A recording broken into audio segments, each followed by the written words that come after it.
Bonjour à tous, bienvenue sur la Minute Med, le podcast dédié à l'actu des médias. Je suis Caroline Duchossois, directrice marketing et publicité chez Russell Advertising France et la voix de ce podcast.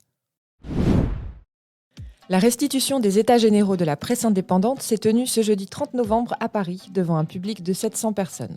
Ce mouvement est né en opposition aux états généraux de l'information lancés en octobre dernier par l'Élysée. Dès l'annonce du gouvernement, les états généraux de l'information ont suscité des doutes et des inquiétudes dans la profession. La méthode politique choisie a été vivement critiquée par manque de transparence et de communication.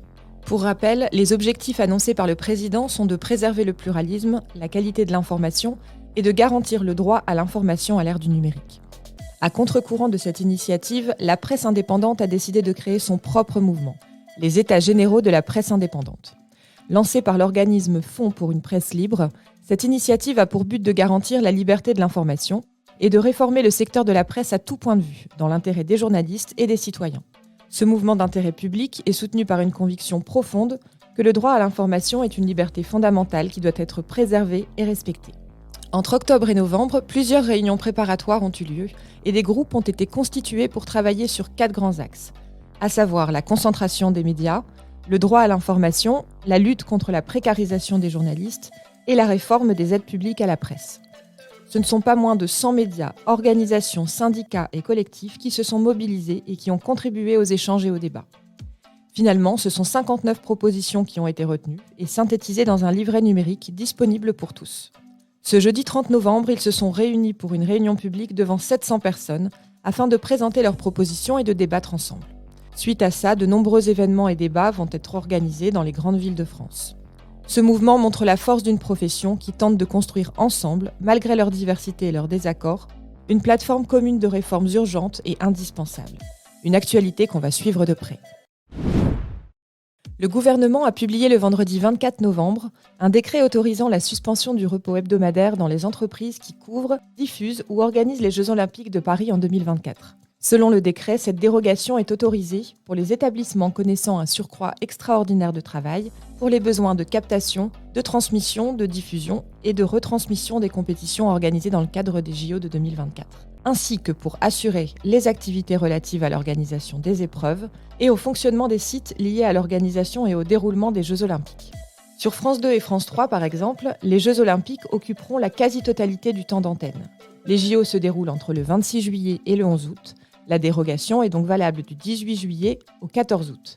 Évidemment, pour les salariés n'ayant pas bénéficié du repos hebdomadaire légal, un repos compensatoire au moins égal à la durée du repos suspendu sera accordé. Le mardi 21 novembre, Vivendi a annoncé la finalisation de son rachat du groupe Lagardère, dont il détenait déjà 60% des parts. En rachetant le groupe Lagardère, Vivendi devient le leader mondial de l'édition, avec l'acquisition d'Hachette Livres et celle de plusieurs médias nationaux de presse, de radio, comme le Journal du Dimanche ou Europe 1. Avec cette opération, le groupe passe de 38 000 collaborateurs à environ 66 000 collaborateurs dans le monde entier. Les premiers chantiers sont déjà entamés. Avec ce rachat, l'ambition de Vivendi est claire, devenir le leader mondial des médias, du divertissement et de la communication. La semaine dernière à Lille, c'était la première date des Media Days. Organisé par l'agence Havas, cet événement offre une rencontre entre médias et annonceurs et réunit des acteurs majeurs, tels que Canal+, Clear Channel, Dailymotion, France TV et Snapchat.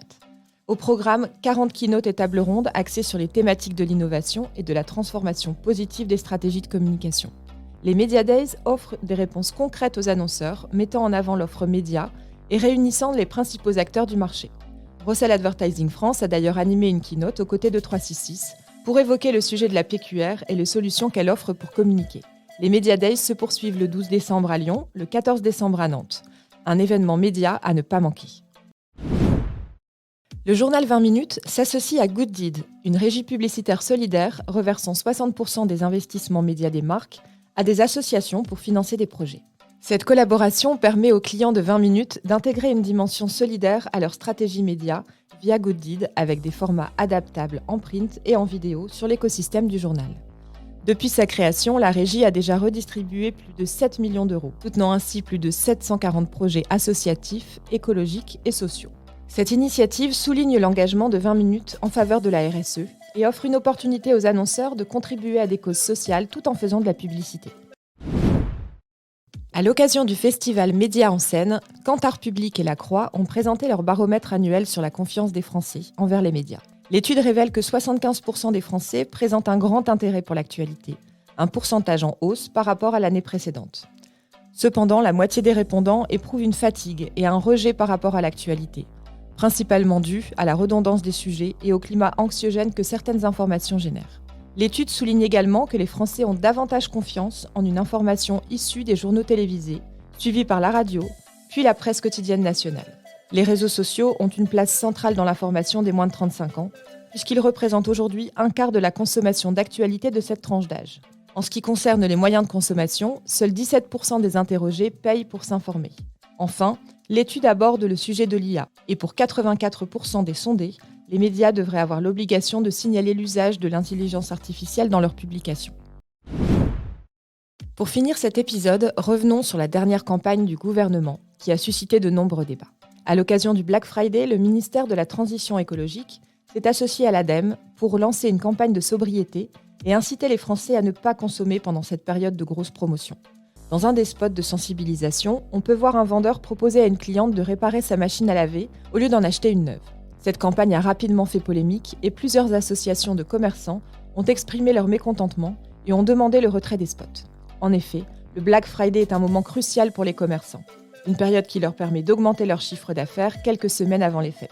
Du côté des consommateurs, l'avis est partagé, mais une majorité souligne la prise de position en faveur de l'écologie et d'une consommation plus raisonnée. Malgré la pression des commerçants, la campagne n'a pas été retirée.